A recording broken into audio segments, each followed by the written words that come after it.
Animation से हटकर कुछ और एनिमे के फैन हो तो ये एनिमे यकीनन आपको बहुत पसंद आएगा क्योंकि ये काफी अलग है। ये कहानी है एक ऐसी दुनिया की जहाँ एंशिएंट गॉड लोकी, पोसाइडन और पूरे डीमंस दुनिया में हाहाकार और तबाही लाई है, जो कि इंसानियत के लिए सबसे बड़ा खतरा था। लेकिन उन हजार के रास्ते में इंसानों का मसीहा लिनक्यू अकेला ही मौजूद है। लिनक्यू की पावर्स बेमिसाल थी क्योंकि किंग्स ऑफ एंजल ने उसे इस काम के लिए चुना और अपनी पावर का वरदान लिनक्यू के हवाले कर दिया ताकि वो इस दुनिया को बुरे डीमंस और गॉड से बचा सके।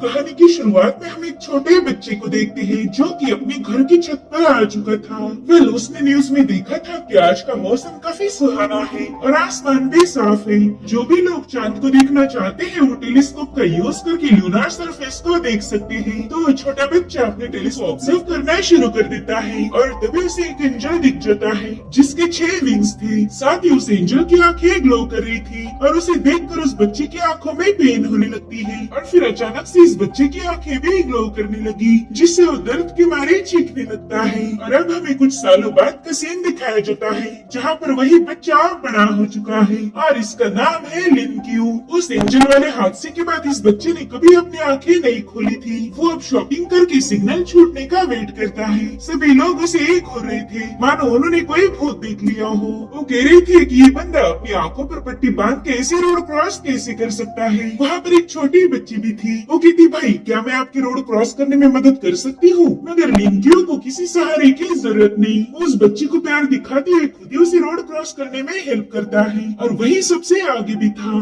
अगर उसकी आंखों पर पट्टी ना होती तो कोई ये जान भी नहीं पाता कि वो बंदा देख नहीं सकता है। लिनक्यू देखकर सभी लोग हैरान थे। एक शॉप पर 2 लड़कियां थी जो लिनक्यू को घूरने लगती है। तो वो शॉपकीपर उन्हें बताता है कि ये है लिनक्यू। ये जब छोटा था तब छत से गिर के इसके सिर पर चोट लगी। अब लिनक्यू जिस एरिया से गुजर रहा था वहाँ के सभी लोग उसे जानते थे। उनका मानना था कि लिनक्यू ने कोई एंजल नहीं देखी, वो तो बस सिर पे गहरी चोट लगने की वजह से हेलुसिनेट कर रहा था। कुछ लोगों को लिनक्यू के साथ हमदर्दी थी क्योंकि उसके पेरेंट्स जिंदा नहीं है और उसकी आंटी ही उसकी देखभाल करती है। इधर लिनक्यू उन सब की बातें सुनते हुए आगे बढ़ रहा था और फाइनली वो घर पहुँच जाता है। उसकी आंटी कह रही थी कि तुम्हें इतना सारा सामान क्यों लेके आए हो और ये ऑयल तो बहुत महंगे ब्रांड के हैं। जिस पर लिनक्यू बताता है कि ये तो मैंने गवर्नमेंट सब्सिडीज के पैसों से खरीदा है। मगर उसकी आंटी नहीं चाहती थी कि लिनक्यू अपने पैसों को ऐसे ही खर्च करे। वो कह रही थी कि वो पैसे तुम्हारे कॉलेज के लिए है, उनको इस फालतू में जाया मत करना।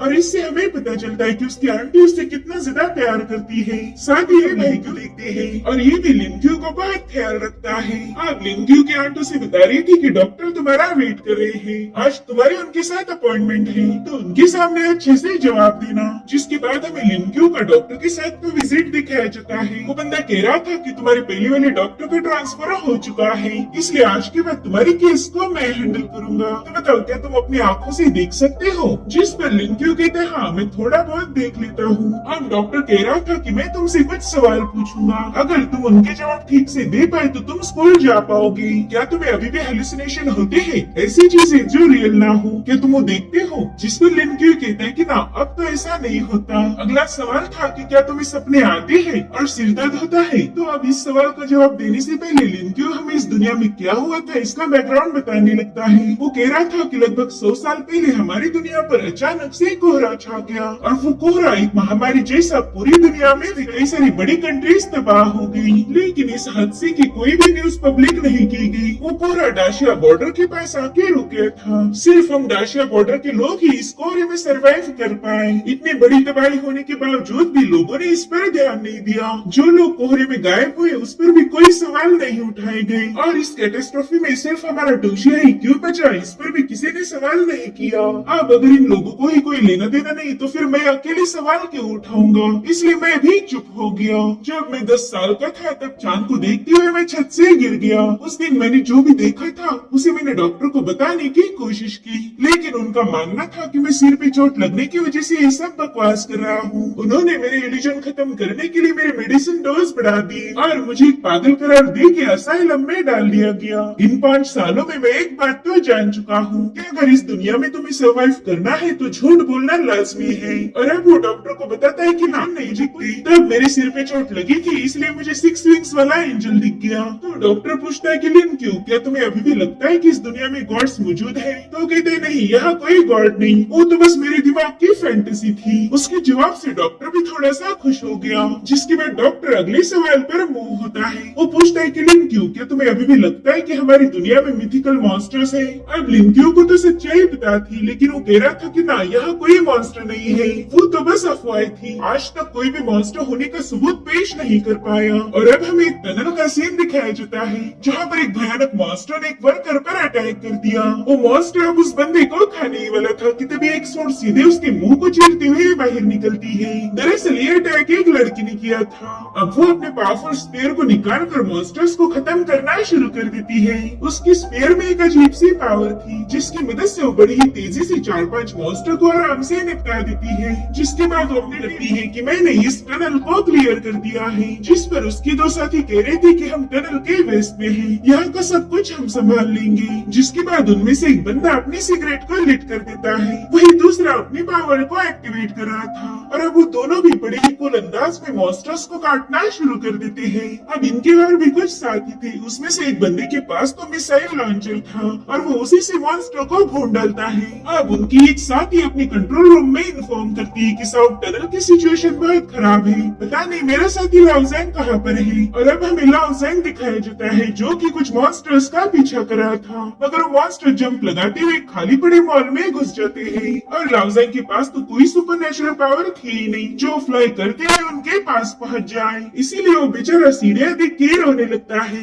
वही कंट्रोल रूम से उनका एक साथी सभी मॉन्स्टर को ट्रैक करके इन्हें मॉन्स्टर्स का लोकेशन भेज रहा था। इधर इन दोनों एजेंट्स ने वर्कर के सामने ही मॉन्स्टर था और वो वर्कर्स ये सब देख के काफी ज्यादा डरे हुए थे। तो अब अपना मिशन पूरा होते ही वो बंदा एक मिस्टीरियस बेल को बाहर निकाल लेता है। उसे बजाते हुए उन लोगों से कह रहा था कि बस इसे सुनो और सब कुछ भूल जाओ, तुमने यहाँ पर कोई मॉन्स्टर नहीं देखे और ना ही तुम हमें पहचानते हो। और अब उस बेल की पावर से वो लोग अचानक से बेहोश हो गए। उनकी रिसेंट वाली सारी मेमोरीज इरेज हो गई थी। गाइस, इस सीन को देख के आपको कौन सी मूवी की याद आती है वो मुझे कमेंट करके जरूर बताना। इधर लाओज़ेंग को कंट्रोल रूम से ऑर्डर मिली थी कि उसने जल्दी से बैरियर सेटअप करना है, मगर वो कह रहा था कि बस एक बार में इन मॉन्स्टर को खत्म कर दूं। इन्होंने मुझे काफी भगाया है। लेकिन तभी वहाँ पर उसकी एक और साथी पहुंच जाती है। इसके पास सुपरनेचुरल पावर थी, तो उसके लिए मॉन्स्टर्स को मारना कोई बड़ी बात नहीं। उसने बड़े ही कुल अंदाज में उन सभी मॉन्स्टर्स को 1 बाय 1 निपटा दिया। लाओज़ेंग उसे इरिटेट होकर कह रहा था कि यार एक आधा मॉन्स्टर तो मेरे लिए छोड़ देती, सबको मारना जरूरी था क्या? मेरा इतनी सीढ़ियां चढ़ के कोई फायदा नहीं हुआ। इधर डॉक्टर वापस जा रहा था। लिंक्यू उसे इस अंदाज में बाय बोल रहा था मानो दोबारा से उसकी शक्ल ना देखना चाहता हूँ। अब डिनर करते हुए लिंक्यू अपने फैमिली को बताता है कि उसने डॉक्टर के एग्जाम को पास कर लिया और अब वो दोबारा से स्कूल जा पाएगा। लेकिन उसकी आंटी काफी ज्यादा परेशान थी। उन्हें डर था कि कहीं स्कूल के बच्चे लिंक्यू को बुली ना करें। लेकिन लिंक्यू उन्हें यकीन दिलाता है कि वो सब कुछ संभाल लेगा। जिसके बाद वो लोग लिंक्यू की नई लाइफ के लिए चीयर्स करते हैं। अब रात होने के बाद लिंक्यू अपने कमरे में आ जाता है, जिसके बाद वो अपनी आंखों पर की पट्टी हटाते हुए अपने भाई और आंट से माफी मांग रहा था। वो कह रहा था कि मैं अभी भी कुछ देख नहीं पाता, मेरी आंखें तो वैसी ही हैं जैसे 5 साल पहले थी। और अब उसे दोबारा से वही विजन दिखने लगते हैं जिनकी वजह से वो छत से नीचे गिर गया था। इनफैक्ट वो अभी भी इतना डरा हुआ था जितना वो उस दिन था।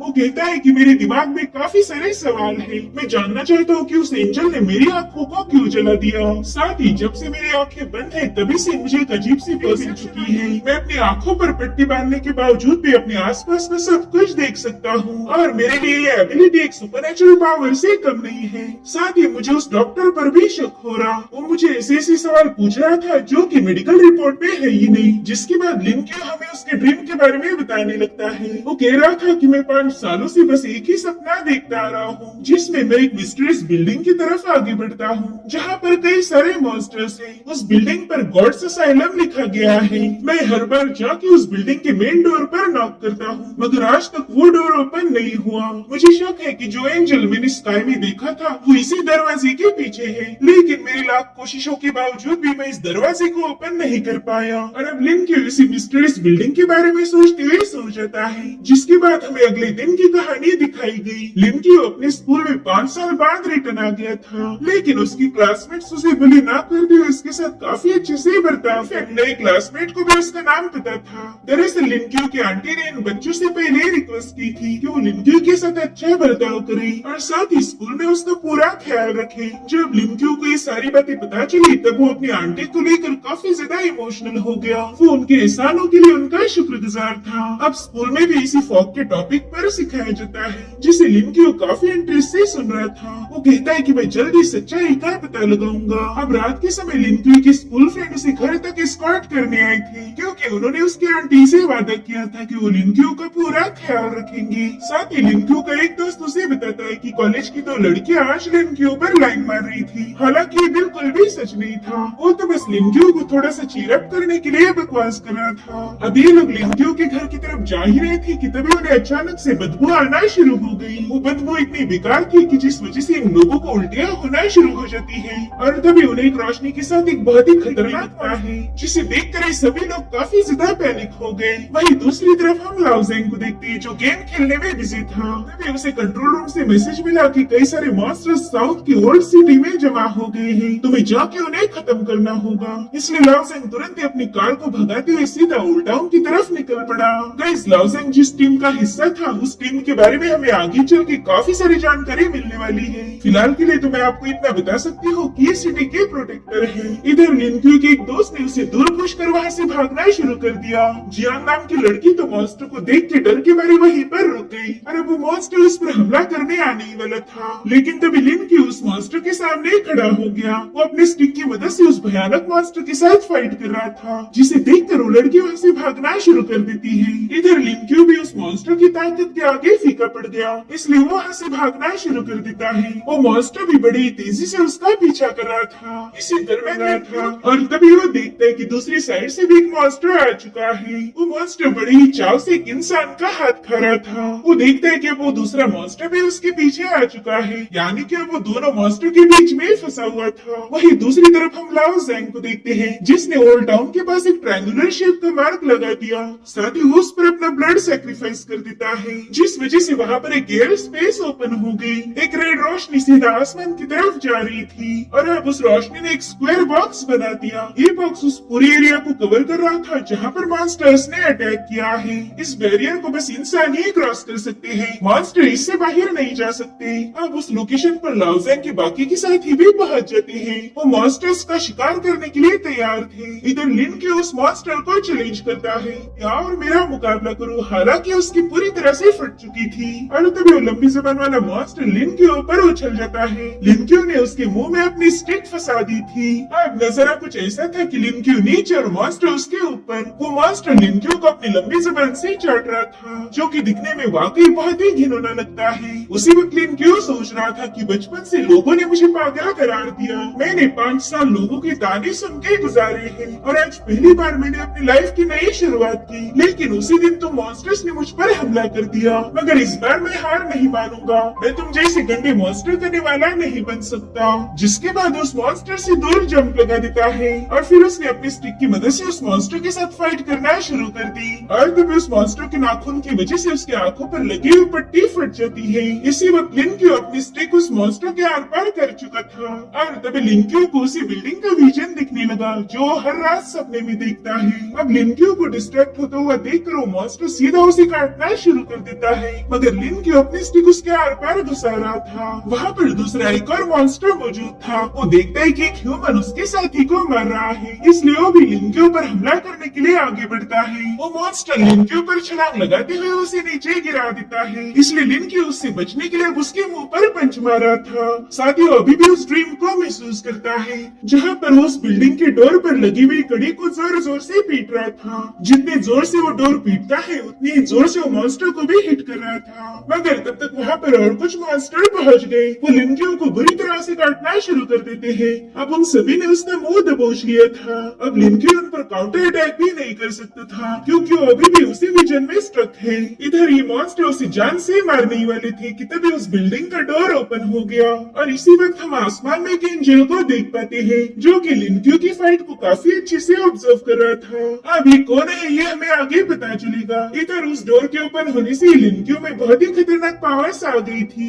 अब वो अपनी आंखों से बहुत ही तेज रोशनी निकालना शुरू कर देता है। उसकी आंखों की रोशनी सीधा आसमान में जा रही थी। साथ ही उस रोशनी में इतनी हिट थी कि वहाँ लगी खिड़कियों के शीशे भी पिघलने लगते हैं। और तभी वहाँ पर लाओ ज़ांग भी पहुँच गया। इन लोगों ने टर्न पर जो बैरियर लगाया था उस पावरफुल बैरियर को भी ये रोशनी ब्रेक कर देती है, जिसे देखकर लाओ ज़ांग के साथी कह रहे थे कि ये तो नई फॉरबिडन रूइंस का जन्म है। गाइस, ये फॉरबिडन रूइंस क्या है ये मैं आपको आने वाले एपिसोड में अच्छे से एक्सप्लेन करूंगी। फिलहाल के लिए आप इसे एक पावरफुल टेक्निक भी समझ सकते हो। लाओ ज़ांग के साथ ये हैरान होकर कह रहे थे कि इस रूइन की पावर तो बहुत ही ज्यादा डोमिनेटिंग है। मगर तभी उनका साथी कंट्रोल रूम से बताता है कि ना, ये कोई फॉरबिडन रूइंस नहीं है बल्कि ये तो शिंजू है।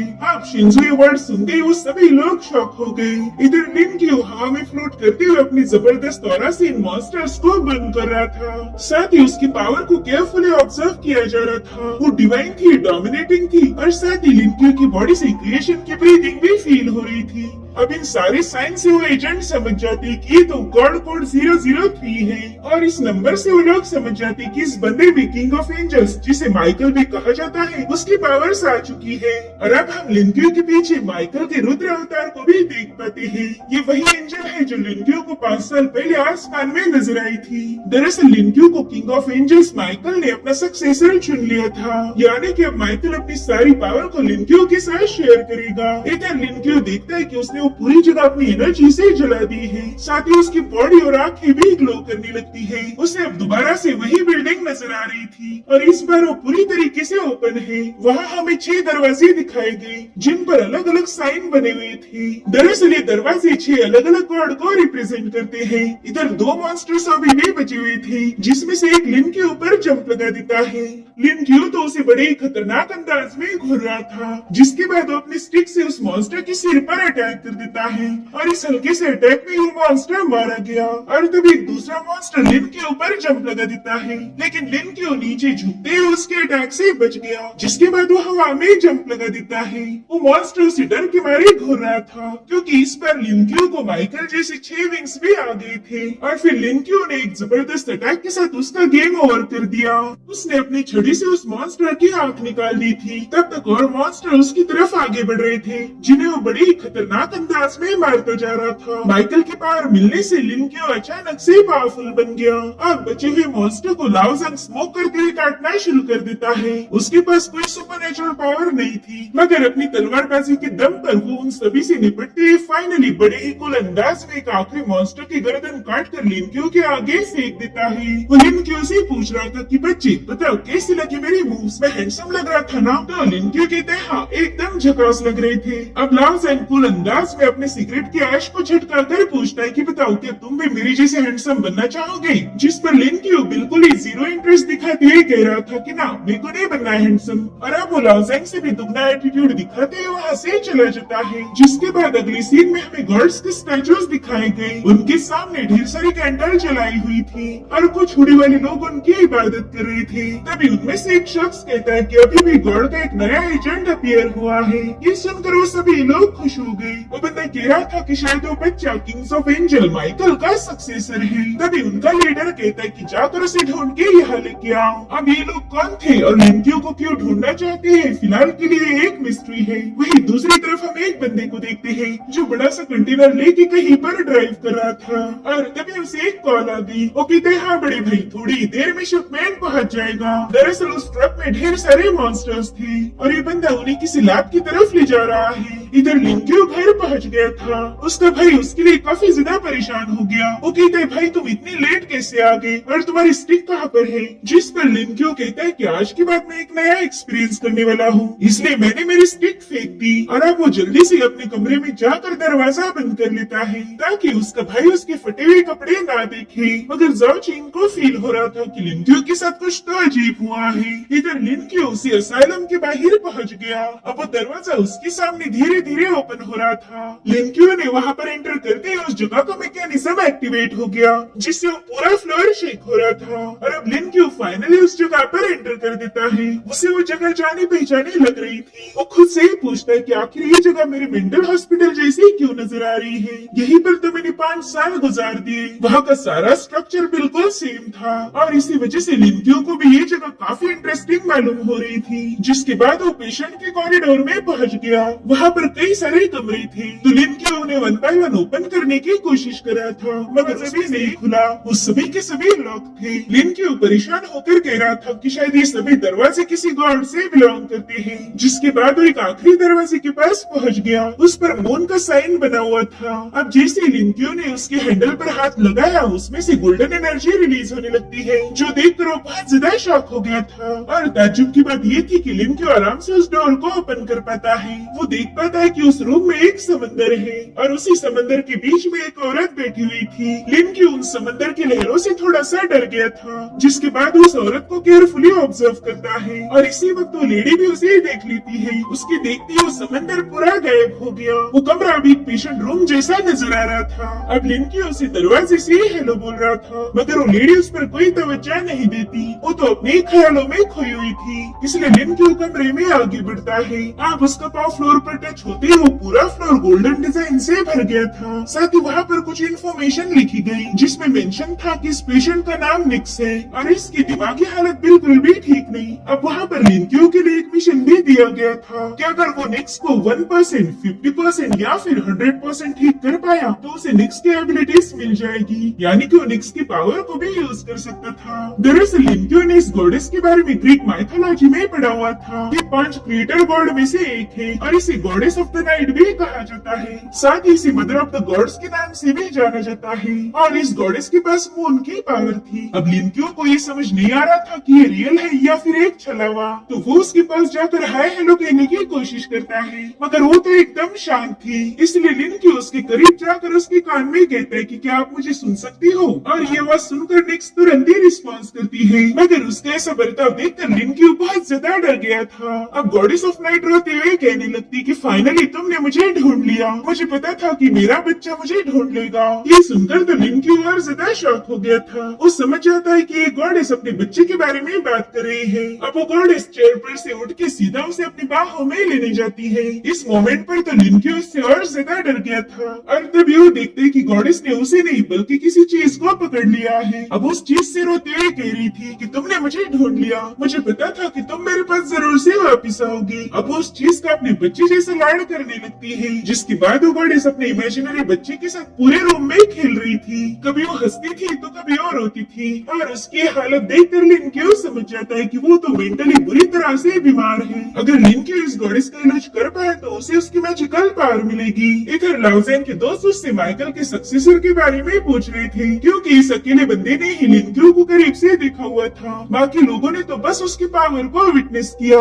लाउजेन उन्हें बता रहा था कि मैंने उस बच्चे से बात करने की कोशिश की, मगर वो तो मुझे ही तेवर दिखा के चला गया। खैर मुझे पता है कि वो बच्चा एक स्टूडेंट है, इसलिए कल ही मैं उसके स्कूल में जाने वाला हूँ। अब वहाँ जाके उससे सब कुछ डिस्कस करूंगा। तो अब अगले ही दिन वो लिन क्यू की स्कूल के सामने पहुँच गया। वो कह रहा था बाप रे, इतने सारे बच्चे स्कूल में जाते हैं, मुझे तो बिलीव नहीं हो रहा। हम तो स्कूल के नाम पर बस इधर उधर खेलने जाया करते थे, मगर आजकल के बच्चे काफी ईमानदार हैं। और तभी एक छोटा बच्चा उसके सामने आकर रोने लगता है, तो लाओ सैंग उसे संभालने में बिजी था और तभी उसकी आंखों के सामने लिन क्यू वहाँ से निकल जाता है। दरअसल वो एक डॉक्टर के पास आ गया था। वो उसे बताता है कि मेरी दोस्त बीमार है। गॉडेस ऑफ नाइट ने जो भी हरकतें की थी लिन क्यू वो सारी डॉक्टर को बता देता है। वो तो एक फ्लावर वास को भी अपना बच्चा समझ रही थी। ये सब सुनने के बाद डॉक्टर ने उसे एक प्रिस्क्रिप्शन लिख के दिया, जिसके बाद वो लाइब्रेरी में आकर गॉडेस ऑफ नाइट की रिसर्च करता है। वो बस उसके बारे में ज्यादा से ज्यादा जानना चाहता था और इधर बेचारा लाओ सैंग उसका इंतजार कर करके थक गया। वो तो अब रास्ते पर ही बैठ के खाना खाने लगता है, लेकिन लंच ब्रेक में भी उसे लिन क्यू को पता नहीं चला। इसलिए अब वो तंग आकर लिन क्यू की एक बेकार सी ड्राइंग बना लेता है। अब वो हर आने जाने वाले को ड्राइंग दिखाकर पूछ रहा था कि क्या आपने इस लड़के को देखा है, मगर वो लोग तो उसे पागल समझकर उससे दूर भाग रहे थे। इधर लिन क्यू को पता चल गया था कि गॉडेस को सेवरल डिलीजन डिसऑर्डर की बीमारी है। डॉक्टर ने उसे बताया था कि शायद तुम्हारी दोस्त ने बहुत ही खतरनाक मेंटल ट्रॉमा को झेला है और इसी वजह से उसकी दिमागी हालत ठीक नहीं। ऐसे लोग रियलिटी को एक्सेप्ट नहीं कर सकते, बल्कि उन्हें तो अपने फैंटेसी वर्ल्ड में जीना अच्छा लगता है। साथ ही डॉक्टर ने उसे सलाह दी थी कि उसने अपने दोस्त के बैकग्राउंड को अच्छे से चेक करना चाहिए। अगर उसके पास के बारे में लिन क्यू को पता चल जाए तो उसकी बीमारी का इलाज भी हो सकता था। साथ ही डॉक्टर ने उसे कुछ मेडिसिन भी दे दी थी और तभी लिन क्यू को लाओ सांग की आवाज आती है। दरअसल माइकल की पावर की वजह से वो काफी दूर तक का भी सुन सकता था। इधर लाओ ज़ेंग अपने साथियों को बता रहा था कि तुम लोग बिल्कुल भी टेंशन मत लो, मैं आशना कल उसे ढूंढ लूंगा। अब रात के समय लिन क्यू गॉडेस के पास चला जाता है। वो डॉक्टर की कुछ टैबलेट खाने को देता है जिसे गॉडेस ने भी कंज्यूम कर लिया। वो उस फ्लावर वास से कह रही थी कि तुम्हारा बड़ा भाई जरूर से वापिस आएगा, वो तो बस कहीं पर खेलने गया है। जब वो वापिस आए तब तुम खुद ही उसे सबक सिखाना। लेकिन तभी उस पर उन टैबलेट का असर होने लगता है। उसे रियलिटी समझ आ रही थी। वो रोते हुए कहने लगती कि अब 3000 साल बीत चुके हैं लेकिन वो अभी भी वापिस नहीं आया। लिन क्यू तो उसके दर्द को भी देख नहीं पा रहा था। उसे गॉडेस के लिए काफी ज्यादा बुरा लगने लगता है, इसलिए वही उसके पास जाकर उसे अपने गले लगा लेता है। साथ ही लिन क्यू ने उसे माँ कह के पुकारा था। वो कह रहा था कि माँ मैं वापिस आ चुका हूँ। माँ ये लफ्ज सुनते ही गॉडेस रोना बंद कर देती है। वो अब लिन क्यू को गौर से देख रही थी और फिर थोड़ी देर में उसे अपने गले से लगा लेती है। वो रोते हुए कह रही थी कि फाइनली तुम वापिस आ ही गए। उसे लग रहा था कि लिन क्यू उसका रियल सन है और तभी उसके आंखों से बहने वाले आंसू लिन क्यू की बॉडी पर जाके ग्लो करते हैं। एक मशीनरी आवाज लिन क्यू को बता रही थी कि गॉडेस की ट्रीटमेंट 3% हो चुकी है, यानी कि अब तुम अपना रिवॉर्ड ले सकते हो। अगर सच बताया जाए तो लिन क्यू ने ये सब रिवॉर्ड के लिए नहीं किया था, बल्कि उसे तो इस गॉडेस से हमदर्दी थी। अब उसके सामने एक व्हील आ जाता है। उस व्हील पर गॉडेस ऑफ नाइट की सारी डिवाइन एबिलिटीज थी। इनमें से कोई भी एक एबिलिटी रैंडमली लिन क्यू को मिल जाती है। उसमें अब गॉडेस की पावर आ गई थी, इसलिए वो बड़ी ही तेजी से भाग सकता था। उसका स्पीड, स्ट्रेंथ, बॉडी की टफनेस पहले से 5 गुना ज्यादा बढ़ गई थी। लेकिन वो इस पावर को सिर्फ रात के समय ही यूज कर सकता था क्योंकि निक्स एक नाइट की गॉडेस है। इधर लिन क्यू काफी लंबी जंप लगा रहा था। साथ ही अब लिन क्यू को एक हेवनली वॉइस सुनाई देती है जो उसे बता रही थी कि तुम अब बाकी क्रीचर से काफी हद तक स्ट्रॉन्ग बन चुके हो। इधर लिन क्यू यहाँ से वहाँ छलांगे लगाते हुए अपनी स्पीड और पावर को एंजॉय कर रहा था। हेवनली वॉइस उसे बताती है कि तुम्हें अब परिंदे और जानवरों से बात करने की एबिलिटी भी मिल चुकी है, लेकिन ये पावर भी सिर्फ रात के समय एक्टिवेट होगी। इधर लिन क्यू अब ट्रेन पर सवार हो गया था। वो तो बस हर तरीके से अपनी पावर को आजमाना चाहता है।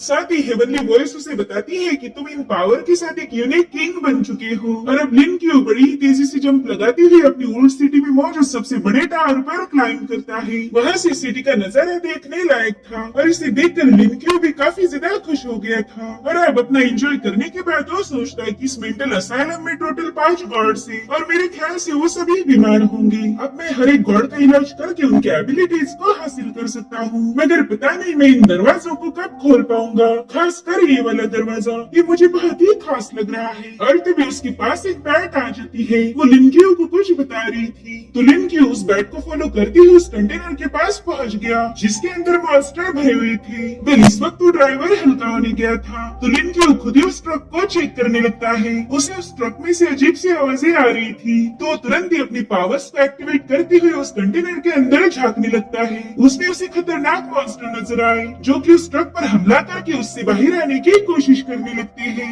इधर वो ड्राइवर भी वापस आ गया था। वो देखता है कि एक बंदा उस ट्रक को ओपन करने की कोशिश कर रहा है। अब ये दोनों भी एक दूसरे को थोड़ी देर ऐसे ही देख रहे थे, जिसके बाद वो ड्राइवर कहता है कि तुम नाइट गार्ड हो ना। अब नाइट गार्ड ये लफ्ज लिन क्यू ने पहली बार सुना था, इसलिए वो भी कंफ्यूज होकर सोचता है कि आखिर ये बंदा मुझे नाइट गार्ड क्यों बुला रहा होगा। और तभी बाहर के दूसरे कंटेनर को तोड़ते हुए मॉन्स्टर्स बाहर आना शुरू हो गए। अब इतने सारे मॉन्स्टर को देखकर उस ड्राइवर ने भी अपना वेपन बाहर निकाल लिया था। इधर लिन क्यू के पास एक लोहे का रॉड था। अब जैसे एक मॉन्स्टर उस पे कूदता है उसने वो रॉड उसके आर पार कर दिया। देखो बंदा भी लिन क्यू पर हमला करने आ जाता है, मगर लिन क्यू उस पे मरा हुआ मॉन्स्टर फेंक के मारता है और अब उसने मॉन्स्टर्स को खत्म करना शुरू कर दिया। वो बड़े ही ब्रूटल तरीके से उन्हें मार रहा था। साथ ही लिन क्यू की तेज रफ्तार देखकर वो बंदा भी इम्प्रेस हो गया। वो कहता है भाई तेरी बॉडी तो बहुत ही फ्लेक्सिबल है। इधर लिन क्यू सीधा एक कंटेनर पर जंप लगाता है तो सभी मॉन्स्टर बड़ी ही तेजी से उसके पीछे जा रहे थे। इधर लिन क्यू गॉडेस ऑफ नाइट की पावर का यूज करते हुए उल्टी पुल्टी छलांगे मार रहा था। खुद मॉन्स्टर को भी समझ नहीं आता कि उनकी मौत कब हो रही है। अब तो लिन क्यू सीधे एक मॉन्स्टर पर ही सवार हो गया। उसे अपने पाँव के नीचे घसीटते हुए अपने साथ ले जाने लगता है और लिन क्यू की सतरंगी हरकत से उस मॉन्स्टर की हालत खराब हो गई। अब ऐसे कुल अंदाज में वो 1 बाय 1 उन सभी मॉन्स्टर को खत्म करते जा रहा था, लेकिन तभी कुछ मॉन्स्टर उसे जकड़ने में कामयाब हो गए। उन्होंने लिन क्यू को पूरी तरह से दबोच लिया था। तो लिन क्यू इसी वक्त अपनी दूसरी यानी कि माइकल की पावर को एक्टिवेट कर देता है। उसके ऐसा करते उसकी आंखों से गोल्डन लाइट रिलीज हो रही थी और फिर वो 1 सेकंड के अंदर ही उन दोनों मॉन्स्टर को खत्म करके आजाद हो गया। जिसके बाद वो दोबारा से गॉडेस ऑफ नाइट की पावर को एक्टिवेट कर देता है। उसने बड़े ही कुल अंदाज में अपना रॉड एक मॉन्स्टर के आर पार कर दिया था, लेकिन वहाँ पर इन मिथिकल क्रिएचर की कुछ कमी नहीं थी। जितने मॉन्स्टर्स थे उतने दुगने ही क्वांटिटी में वहाँ पर और मॉन्स्टर्स आ गए और इसी मौके का फायदा उठाते हुए उस ड्राइवर ने लिन के ऊपर एक कंटेनर से अटैक कर दिया, मगर लिन के से टकरा कर वो कंटेनर ही टेढ़ा हो गया था। मगर अपना हीरो तो जैसा कि वैसा था, अब उस बंदे के पीछे पड़ जाता है, इसलिए वो बंदा भी अपने पावरफुल वेपन से लिन के ऊपर अटैक करना शुरू कर देता है, मगर उसका अटैक फेल हो गया और अब अटैक करने की बारी लिन क्यू की थी। वो जैसे ही उस बंदे को हिट करने जाता है, उस बंदे ने अपना वेपन बीच में लाया, तो इस क्लैश में लिन क्यू का अटैक पूरी तरह से डिस्ट्रॉय हो गया, साथ ही उसके वेपन के भी टुकड़े टुकड़े हो गए। इसलिए लिन क्यू अपनी स्पीड को काफी हद तक बढ़ाते हुए सीधे उन रॉड के पीसेस को कलेक्ट करना शुरू कर देता है। उसने कुछ ही सेकंड के अंदर उन सारे पीसेस को अपनी उंगलियों में फंसा लिया था, जिसके बाद वो एक ही अटैक में उन्हीं पीसेस को थ्रो करते हुए सारे मॉन्स्टर्स को निपटा चुका था। लिन क्यू की ये मूव देखकर तो उस बंदे को झटका लग गया। अब वो तुरंत ही वहाँ से भागना शुरू कर देता है, मगर उसने भागना शुरू ही किया था कि तब तक लिन क्यू ने बड़ी ही जल्दी जाकर उसे जमीन पर पटक दिया।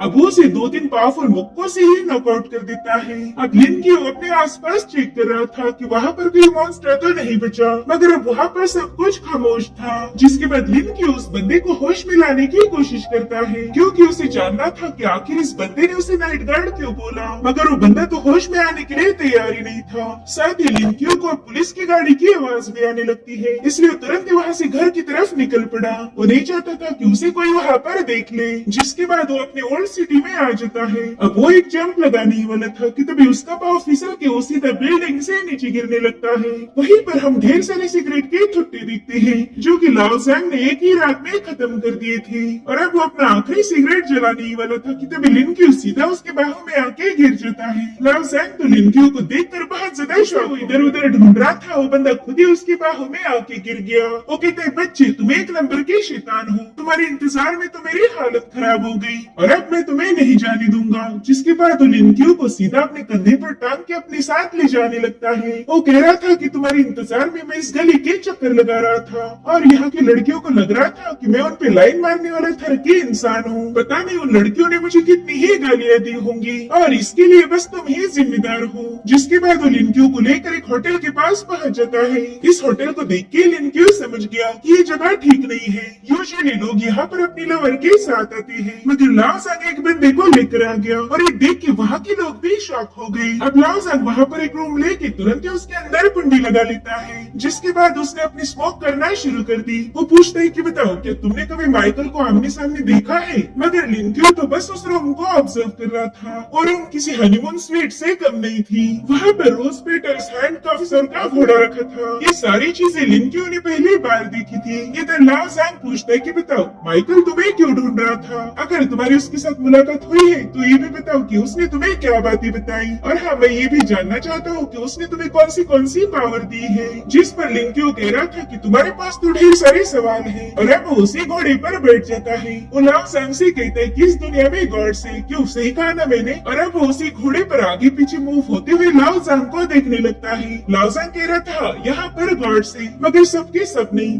देखो 1920 में हमारी दुनिया पर कोहरा छा गया और उसी ने डाशिया को रेगिस्तान में बदल दिया, और फिर इसी के 2 साल बाद मेरी ऑर्गेनाइजेशन ने पहली बार एक मिथिकल क्रिएचर को देखा। उसका नाम था केओस ड्रैगन और वो एक बहुत ही विशाल ड्रैगन था। और फिर इस इंसिडेंट के बाद ही कई सारे लेजेंडरी गॉड्स ने हमें, जैसे कि 6 विंग्स वाला एंजल माइकल, उसे हमने उसके पावर के अकॉर्डिंग गॉड नंबर 003 नाम दिया है। उसने तो एक वोल्केनो को अपनी सोड के एक ही स्लैश में स्प्लिट किया था और उसे वोल्केनो के अंदर एक और गॉड सील्ड था जिसे हमने 004 नाम दिया है, और ये था लूसीफर जिसे हम फॉलन एंजल के नाम से भी जानते हैं। ये सारी बातें लिन क्यू को काफी ज्यादा इंटरेस्टिंग लग रही थी। अब लाओ ज़ैंग आगे बताता है कि हमने इन 100 सालों में लगभग 100 से भी ज्यादा गॉड्स को ऑब्जर्व किया है। जितने भी गॉड्स का जिक्र माइथोलॉजी में किया गया है उनमें से ढेर सारे तो हमारी दुनिया में ही मिल जाएंगे। हमने उन सभी देवताओं के रिकॉर्ड जमा जमा किए हैं, लेकिन अभी तक हमें अपना डाशिया गार्ड नहीं मिला। तो लिन क्यों पूछता है ऐसा क्या हुआ जो तुम्हें डाशिया गार्ड नहीं मिला, जिस पर वो कहते हैं पता नहीं, अभी तक उस गार्ड का कोई भी ट्रेस नहीं मिला। हमने तो उसे ढूंढने की पूरी कोशिश की, लेकिन वो कहीं नहीं है। और मेरे ख्याल से इसी वजह से हमारा डाशिया रीजन अभी भी सही सलामत है। हमारे गार्ड ने उस कोहरे से हमें बचाया होगा। लेकिन अब कुछ सालों बाद हम ये बात जानते हैं कि विश्व का गॉड हमारे डाशिया के गॉड के साथ वॉर करने वाला है, यानी कि हमारी दुनिया में देवताओं की जंग होगी। अब वो बड़ा ही सीरियस होकर लिन के ऊपर घूर रहा था। उसे उम्मीद थी कि लिन इस पर कोई जवाब देगा या फिर वो माइकल के बारे में सारी इन्फॉर्मेशन बता देगा। मगर तभी लिन उसके मुंह के पास जाकर एकदम सीरियस होकर पूछता है कि भाई साहब आपको कोई दिमागी बीमारी तो नहीं है ना। और ये सुनकर लाओजंग बेचारा शॉक हो गया। वहीं दूसरी तरफ हम उस ड्राइवर को देखते हैं जिसे मार मार के उसके मुंह में टॉयलेट रोल घुसा। वहाँ पर लाओजंग की टीम के लोग पहुँच गए। उन्हें देखकर तो बंदा और ज्यादा डर गया था। वो कह रहा था कि पहले एक नाइट गार्ड मुझे काफी ज्यादा पीट के गया है, अब प्लीज आप मुझे कुछ मत करना। वो लोग देखते कि वहाँ पर ढेर सारे मॉन्स्टर्स को एक छोटे स्कूल के बच्चे ने मार दिया है। और इस बात से नाइट गार्ड में खलबली मच गई थी। और इसी के साथ एपिसोड यहीं पर एंड हो जाता है।